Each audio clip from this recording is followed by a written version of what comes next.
২০২৫ সালে আন্তর্জাতিক ফুটবল ট্রান্সফারে ব্যয়ের নতুন রেকর্ড গড়েছে বিশ্ব ফুটবল। এবারই প্রথমবারের মতো দল বদল ফি হিসেবে ক্লাবগুলোর খরচ $১,০০০ কোটি ছাড়িয়ে গেছে।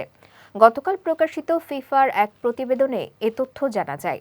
ফিফার গ্লোবাল ট্রান্সফার রিপোর্ট অনুযায়ী গত পঞ্জিকা বছরে পুরুষদের ফুটবলে ট্রান্সফারে ব্যয় হয়েছে প্রায় $১,৬০,০০০ কোটি, যা এখন পর্যন্ত ফুটবল ইতিহাসে সর্বোচ্চ।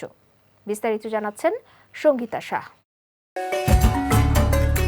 ফিফার গ্লোবাল ট্রান্সফার রিপোর্টের এ ব্যয়ের তালিকায় বরাবরের মতোই শীর্ষে রয়েছে ইংল্যান্ড। ছেলেদের পেশাদার ফুটবলে ইংলিশ ক্লাবগুলো ২০২৫ সালে নতুন খেলোয়াড় কিনতে $৩৮২ কোটি খরচ করেছে এবং খেলোয়াড় বিক্রি করে পেয়েছে $১৭৭ কোটি, যা বিশ্বের অন্য যে কোনো দেশের তুলনায় বেশি। ইংল্যান্ডের বাইরে জার্মানি ও ইতালি এই দুই দেশই একমাত্র দেশ হিসেবে ট্রান্সফারে $১ বিলিয়ন বেশি খরচ করেছে।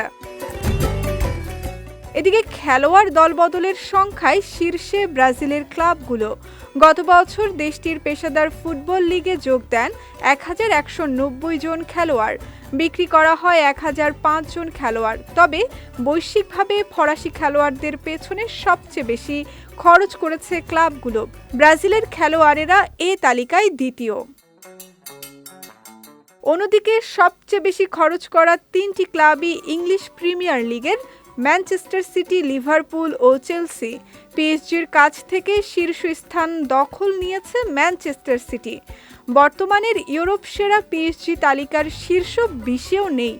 এ তালিকার শীর্ষ 20-এ 11টি ক্লাবই ইংল্যান্ডের। সঙ্গীতা শাহ, বিজয় টিভি, নিউজ ডেস্ক।